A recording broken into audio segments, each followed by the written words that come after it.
Philippe Barbier, je suis chargé de mission au Parc naturel régional des Caps et Marais d'Opale et coordinateur de la réserve de biosphère du Marais Audomarois.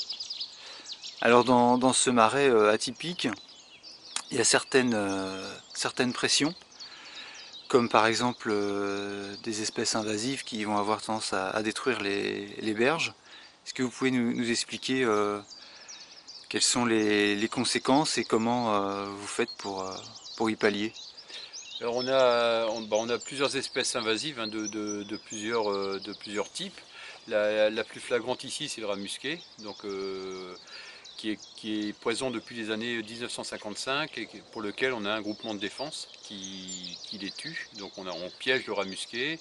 On a 250 piégeurs volontaires, donc des gens qu'on a formés, qui sont agréés par la Fédération des chasseurs et les personnes compétentes. On a 2 piégeurs et demi professionnels et on tue entre 5000 et 10 000 rats musqués par an.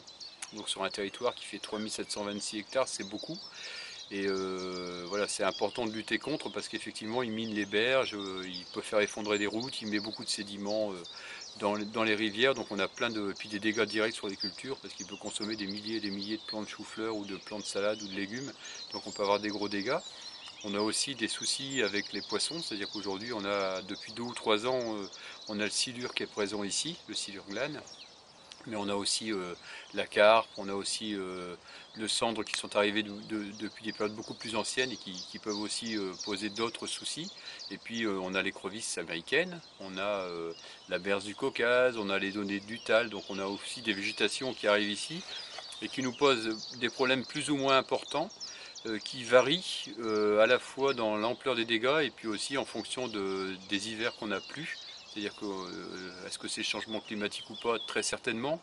Et on s'aperçoit que plus les hivers sont doux, les rats musqués font une portée de plus, que les lodés de Nuttall ou d'autres espèces comme la myriadophile du Brésil qui ne résistaient pas à un hiver correct ici à -10, -12, ben comme c'est des hivers qu'on n'a plus, perdurent, font des plus grosses populations et le jour où on a un gros hiver, ben, les populations persistent alors qu'habituellement elles auraient disparu. Et donc ça on est en train de le découvrir parce que les hivers doux sont de plus en plus nombreux et au fur et à mesure on découvre comment ça marche et on essaye de s'adapter pour essayer de limiter les dégâts, sachant que le combat il paraît un peu perdu d'avance. Est-ce que l'introduction de prédateurs est une possibilité ou ça sera insuffisant ou... Alors on ne règle jamais un problème d'espèce invasive par une autre espèce invasive. Donc ce qu'on peut espérer de mieux, c'est que les espèces locales consomment ou s'adaptent aux espèces qu'on a introduites ou qui sont arrivées chez nous. Mais on ne règle jamais une espèce invasive par l'introduction d'une autre, on risque de faire une deuxième catastrophe.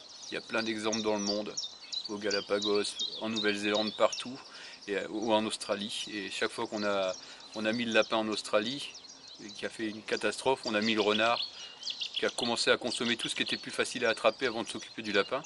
Et du coup, on a créé plein de déséquilibres partout dans les écosystèmes.